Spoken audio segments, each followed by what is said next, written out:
हीरा बनाया है रब ने हर किसी को, मगर चमकता सिर्फ वही है जो तराशने की हद से गुजरता है। हाय गाइस, मेरा नाम है आरजे कार्तिक। एक छोटी सी कहानी है अफ्रीका कॉन्टिनेंट की। बात उस दौर की है जब अफ्रीका में बहुत सारी हीरों की खानें मिल रही थी, डायमंड माइंस मिल रही थी, और जिसके पास में माइन आ गई वो तो मतलब दुनिया का सबसे अमीर आदमी बन रहा था, माला माल हो रहा था। हीरे ही हीरे वहां मिल रहे थे। ये बात जंगल में आग की तरह फैल चुकी थी, गांव में चर्चा हो रही थी, कहानियां सुनाई जा रही थी। एक गांव में किसान रहता था जिसको रोजाना एक न एक कहानी सुनने को मिलती थी। कभी उसका दोस्त आके बताता था, कभी फैमिली में बात होती थी।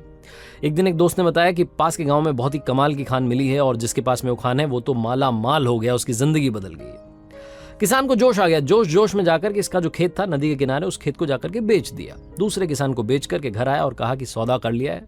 अपनी पत्नी को बताया कि अब देखो खेत अपने पास नहीं है। तो पत्नी ने पूछा कि अब क्या करेंगे, तो उसने बताया कि अरे तुम्हें पता नहीं चला, यहाँ पर इतनी सारी हीरों की खानें मिल रही हैं, जाऊंगा और डायमंड माइन की खोज करूंगा और उसके बाद देखना इतने हीरे होंगे, इतना अमीर बन जाऊंगा, इतना बड़ा घर होगा। बड़े बड़े सपने दिखा दिए और वाइफ से कहा कि काम करते हैं, कल तुम्हें मायके छोड़ देता हूँ, बच्चों को लेकर के जाओ, आराम करो, वापस आऊंगा अमीर बन के।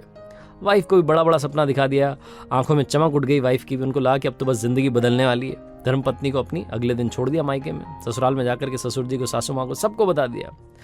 जो जवाई राजा थे बड़े खुश थे कि चलो भाई अब तो हम निकल गए खोज करने के लिए। पूरे अफ्रीका में घूमते रहे। इस किसान को डायमंड माइन नहीं मिली। बहुत साल लग गए, लेकिन इसको कुछ समझ नहीं आ रहा था कि अब क्या करें। वाइफ को इतना बड़ा सपना दिखा दिया था, ऐसा कहा था कि अब तो अमीर बन के आऊंगा, माला माल हो जाऊंगा। वो जो एक्सपेक्टेशंस थी कहीं ना कहीं इस पर हावी हुई। एक भी हीरे की खान नहीं मिली थी। निराश था, उदास था, पहाड़ से कूद करके जान दे दी।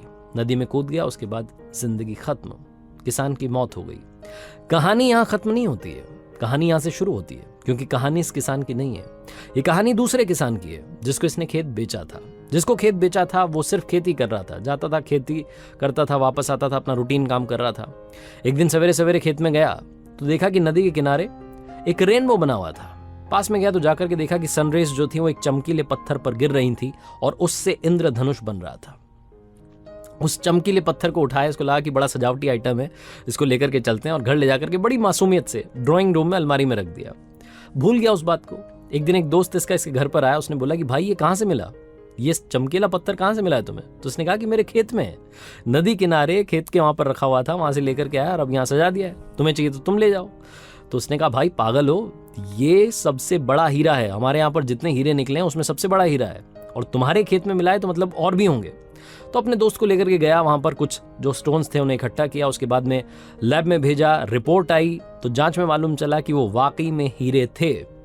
वो जो खेत था उस जगह पर एक बड़ी सी खान बनी और उसमें जो हीरे निकले वो बेशकीमती हीरे थे। जिस किसान का वो खेत था, यानी कि दूसरा वाला किसान जिसने वो खेत खरीदा था, वो माला माल बन गया। पहला वाला किसान जो पूरी अफ्रीका में घूमता रहा डायमंड माइंस की खोज में, डायमंड खोजता रहा, उसे एक डायमंड नहीं मिला। और उसी के खेत में जब उसने खेत बेचा और दूसरे किसान ने वहां काम करना शुरू किया, उसी खेत में बहुत बड़ी डायमंड माइन थी।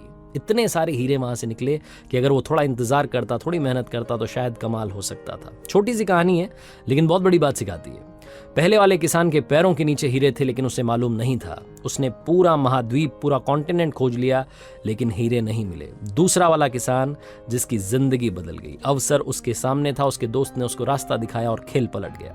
लाइफ में हमेशा अपॉर्चुनिटीज आपके आसपास हैं। अगर आप अपॉर्चुनिटीज तलाशने के लिए कहीं दूर चले जाएंगे तो ना तो अपॉर्चुनिटी मिलेगी, ना अवसर मिलेगा और ना सक्सेस मिलेगी। कई बार कहते हैं कि अपॉर्चुनिटी आपके दरवाजे पर दस्तक दे रही होती है। अगर आपके दरवाजे पर दस्तक नहीं दे रही है तो खिड़की खोल करके देखिएगा, हो सकता है वहां से दस्तक दे रही हो। आप ही के आसपास मौका है, उसको तलाशिए और उसके बाद कमाल कर दिखाइए। संकट के समय में याद रखना, कुछ बिखर जाते हैं और कुछ निखर जाते हैं। तो अपॉर्चुनिटीज की तलाश कीजिए, सही मौके पर चौका लगाइए और कर दिखाओ कुछ ऐसा कि दुनिया करना चाहे आपके जैसा। और हाँ,